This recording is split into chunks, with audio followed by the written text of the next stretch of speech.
The sun rose over Rome on September 13, 1999, painting the ancient city in shades of gold and crimson. But inside the walls of Rome Zoo, something darker was stirring.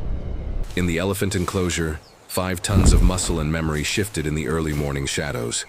And somewhere in that space between man and beast, between trust and terror, a line was about to be crossed. A line drawn in blood. This is the story of Alfiero Leoni, a man who dedicated his life to giants, a man who thought he understood them, a man who would discover in his final moments that some creatures can never truly be tamed, and that the price of that lesson would be his life. September 13th, 1999. That date means nothing to most people. Just another Monday in Rome. Tourists flooding the Colosseum. Espresso cups clinking in sidewalk cafes. The eternal city doing what it does best, existing in the space between past and future. But for Alfiero Leoni, that morning would be his last. The final chapter in a story written in dust and danger, in devotion and deadly miscalculation. Because when you work with elephants, you are not working with animals. You are negotiating with memory itself, with intelligence that spans decades, with creatures who remember every slight, every kindness, every moment of fear. And on that September morning, something remembered, something snapped, and Alfiero Leoni paid the ultimate price for a trust that should never have been given so freely. Alfiero was born on November 16, 1954, in a small Italian village where the hills rolled like waves frozen in time. His childhood was ordinary in every way except one. While other boys dreamed of football and fast cars, Alfiero dreamed of Africa, of savannas stretching to infinity, of creatures so massive they seemed to belong to another age, another world. His grandmother told him stories of explorers and circus performers, of men who rode elephants through jungles thick with mystery, and young Alfiero would close his eyes and see himself there, standing beside those giants, speaking their language, earning their trust. It was not just a dream, it was a calling, a whisper in his blood that would not be silenced. By the time he turned 20, Alfiero had made his choice. While his friends were settling into factory jobs and family lives, I'm here for work. He walked through the gates of Rome Zoo and asked for work. Any work. Sweeping floors, cleaning cages, hauling feed. It didn't matter, he just needed to be close to them, the elephants. He started at the bottom, shoveling manure in the morning heat, watching the keepers from a distance, studying their movements, their voices, the way they approached those massive gray bodies with confidence and caution in equal measure. He learned that elephants have memories longer than human lifetimes, that they mourn their dead, that they can hold grudges for decades, that they are capable of love and violence in ways that defy simple understanding. For years, Alfiero worked his way up through the ranks. He learned the rhythm of the zoo, the unspoken rules, the hierarchy of animals and men. He learned which elephants were gentle and which ones carried darkness in their eyes. He learned to read body language like poetry, the subtle shift of an ear, the tension in a trunk, the way an elephant plants its feet before it charges. And slowly, carefully, he built relationships. Not with all of them. You cannot befriend every elephant, but with a few. With the ones who seemed to recognize something in him, some quality that earned their respect. And chief among them was Calimero. Calimero was not the largest elephant at Rome Zoo, but he carried himself with a dignity that demanded attention. He had come to Rome as a young bull, torn from the African wild in an era when such things were common and unquestioned. By the time Alfiero became head keeper in the 1980s, Calimero was already a veteran of captivity. He knew the routine: morning feed, midday wash, evening inspection. He tolerated the visitors, the children pressing sticky hands against the barriers, the flash of cameras, the constant noise. But with Alfiero, something different emerged. A partnership, a mutual respect. In 1986, a photographer captured them together. Alfiero standing beside Calimero, hand resting on the elephant's massive shoulder, both of them calm, comfortable, connected. That photograph would become famous later, but for all the wrong reasons. As head elephant keeper, Alfiero's days followed a pattern as old as the zoo itself. He arrived before dawn, when the city was still sleeping and the animals were just beginning to stir. He checked the enclosures, looking for signs of distress or illness, scanning for anything out of place. He supervised the morning feeding, watching as tons of hay and vegetables disappeared into hungry mouths. He coordinated with veterinarians, with maintenance crews, with the administrative staff who viewed elephants as budget line items rather than living beings. And he spent time with each elephant, talking to them in a voice low and soothing, a voice that said, "I see you, I respect you, I will not harm you." Most days that was enough. Most days the elephants responded with gentle acknowledgement, a rumble deep in the chest, a slow blink of ancient eyes. But not every day is most days. Rome Zoo had a dark history with elephants, a history written in tragedy and denial. In 1922, an elephant named Toto killed his veterinarian, Dr. Canezza, during a routine examination for a shoulder injury. The zoo called it an accident, an unfortunate miscommunication. They kept Toto. In 1928, Toto killed again. This time it was Ivo Calavale, a keeper not unlike Alfiero, a man who thought he understood elephants. Toto crushed him on July 2, 1928, in front of horrified witnesses. The screams echoed through the pachyderm house as Toto stood over the broken body, trunk swaying, eyes empty of remorse or recognition. After that, Toto lived another 11 years before dying suddenly in his sleep in 1939. His skeleton is still displayed in Rome's Civic Museum of Zoology, a monument to memory and violence. Alfiero knew this history. Every keeper at Rome Zoo knew it. But knowledge and caution are not the same thing, and familiarity breeds not just contempt, but a dangerous kind of confidence. By 1998, Alfiero Leoni had been head elephant keeper for over a decade. He was 43 years old, his hair beginning to gray, his hands scarred and calloused from years of work. He had raised baby elephants from infancy. He had treated infections and injuries. He had soothed elephants through thunderstorms and heat waves. He was, by every measure, an expert. But expertise can be a trap. It can make you forget that the animal looking back at you is not your friend. It is not even really your partner.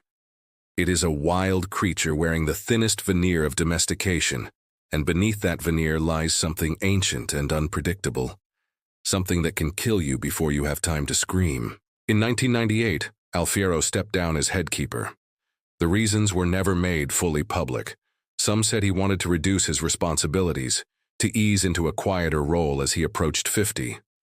Others whispered about disagreements with zoo management, about budget cuts and understaffing, about corners being cut in the name of profit. Whatever the reason, Alfiero remained at the zoo, still working with the elephants he loved, still showing up every morning before dawn. But something had changed. Maybe it was the dynamic with the animals. Maybe it was the loss of authority, the subtle shift in hierarchy that elephants are so quick to perceive. Or maybe it was nothing at all. Maybe September 13th, 1999 was just chance, just bad luck, just the universe reminding everyone that death is always waiting, patient as stone. September 13th, 1999. A Monday. The air was warm, the sky clear. Tourists were already lining up at the zoo entrance, cameras ready, children bouncing with anticipation. Inside the elephant enclosure, Alfiero Leoni began his morning routine. He had done this 10,000 times before. Check the water, inspect the fencing, observe the elephants for any signs of distress. Everything seemed normal. The elephants were calm, moving slowly in the morning light. Calimero was there, along with the others, massive bodies swaying gently, trunks exploring the ground for leftover food. Alfiero entered the enclosure. He always entered. That was part of the job. You could not care for elephants from a distance. You had to be among them, had to show them you were not afraid, had to maintain the delicate balance of respect and dominance that kept everyone safe. What happened next happened fast. Too fast for intervention, too fast for rescue. One moment, Alfiero was walking calmly among the elephants, speaking in that low, soothing voice he had perfected over decades. The next moment, one of them moved. Not Calimero. The reports would later confirm it was not Calimero. It was another elephant, one whose name has been lost to time or deliberately obscured. The elephant turned suddenly without warning. Maybe it was startled. Maybe it was irritated. Maybe it saw something in Alfiero's posture, something that triggered a memory of pain or fear or anger. Whatever the reason, the elephant moved, and Alfiero Leoni had nowhere to run. The first blow came from the trunk, a whip-crack strike that sent Alfiero sprawling to the ground. He hit the dirt hard. The breath knocked from his lungs, his vision blurring. He tried to get up, tried to roll away, but there was no time. The elephant was on him, 5 tons of unstoppable force. The front leg came down first, catching Alfiero across the chest. The sound of ribs breaking was like branches snapping in a forest fire, sharp and final. He tried to scream, but his lungs were already filling with blood. The elephant struck again, and again, each blow precise and devastating. Trunk and feet over and over, crushing bone and soft tissue, obliterating the fragile architecture of the human body. Other keepers shouted, running toward the enclosure, but it was too late. It had been too late the moment the elephant decided to attack. Witnesses would later describe the scene in fragments, their voices shaking, their eyes haunted. They spoke of the elephant's methodical violence, the way it seemed to know exactly where to strike to inflict maximum damage.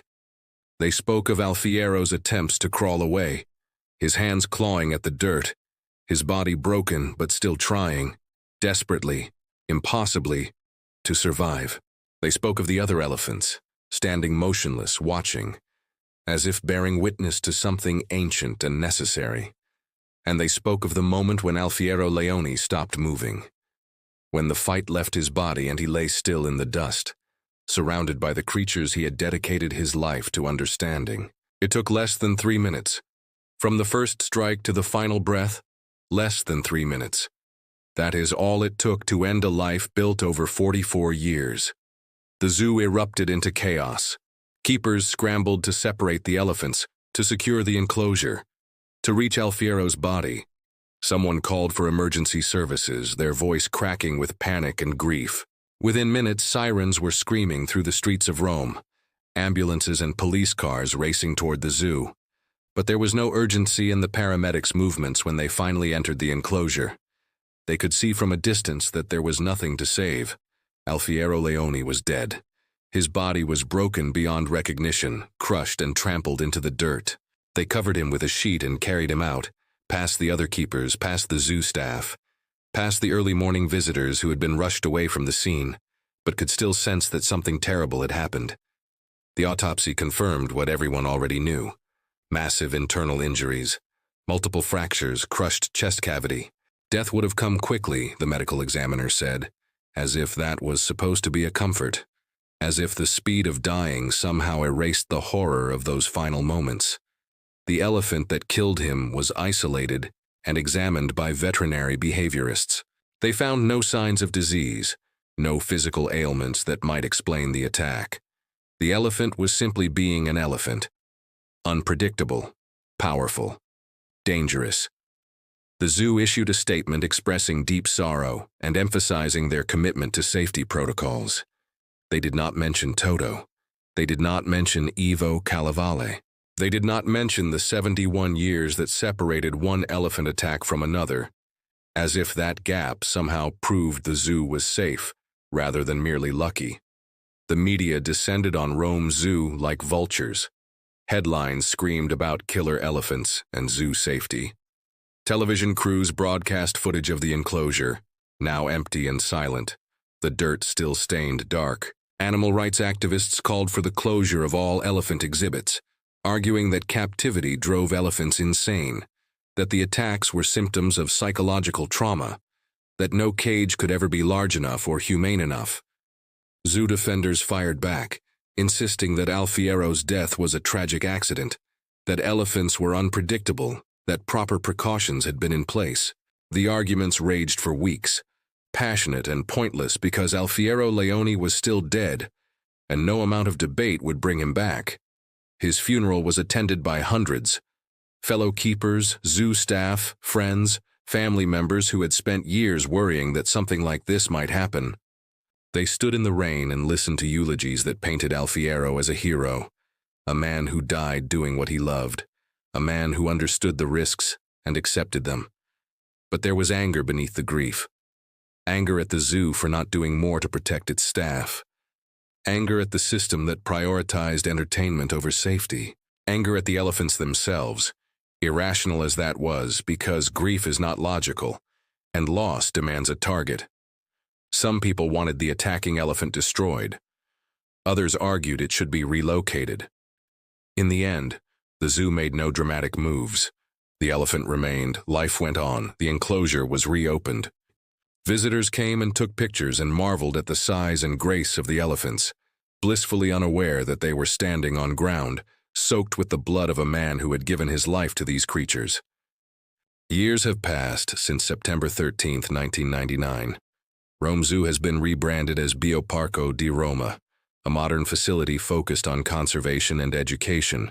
The elephant exhibit has been renovated, safety protocols updated, barriers reinforced. But the ghost of Alfiero Leoni still lingers in the spaces between the cages and the crowds.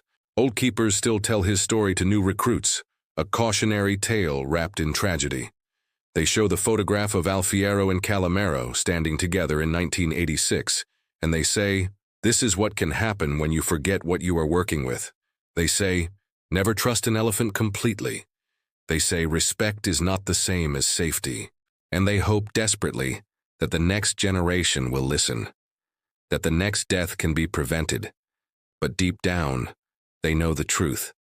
As long as elephants are kept in captivity, as long as humans insist on controlling creatures that were never meant to be controlled, there will be more Alfiero Leonis, more broken bodies, more grieving families, more blood in the dust. The elephant that killed Alfiero Leoni still lives, or lived, at Rome Zoo for years after the attack. It showed no signs of remorse, no understanding of what it had done. Because elephants are not moral creatures. They do not operate on human concepts of right and wrong. They are survivors, shaped by millions of years of evolution to be powerful and pragmatic. When an elephant attacks, it is not evil. It is simply being what it is, a wild animal, a force of nature, a reminder that some boundaries should never be crossed, some relationships never formed, some trust never given. Alfiero Leoni crossed that boundary. He formed that relationship. He gave that trust.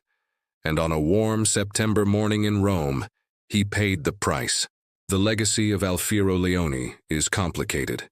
He was, by all accounts, a good man, a dedicated keeper, someone who genuinely loved the elephants under his care.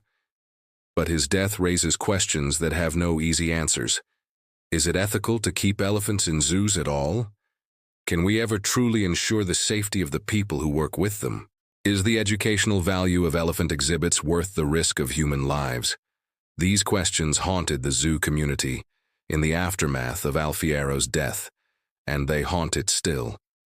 Because for every argument in favor of conservation and education, there is a counter-argument about freedom and dignity.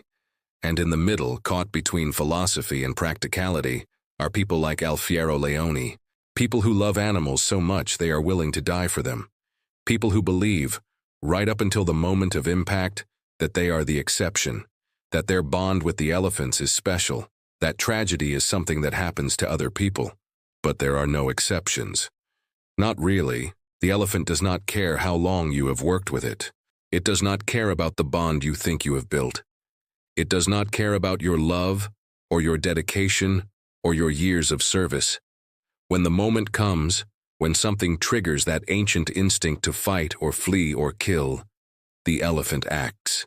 And you, fragile human with your soft skin and breakable bones, you do not stand a chance. Alfiero Leoni learned that lesson in the worst way possible. He learned it in the space between one heartbeat and the next. He learned it in the dust and the pain, and the terrible realization that everything he thought he knew was not enough to save him. September 13th, 1999. A date that means nothing to most people.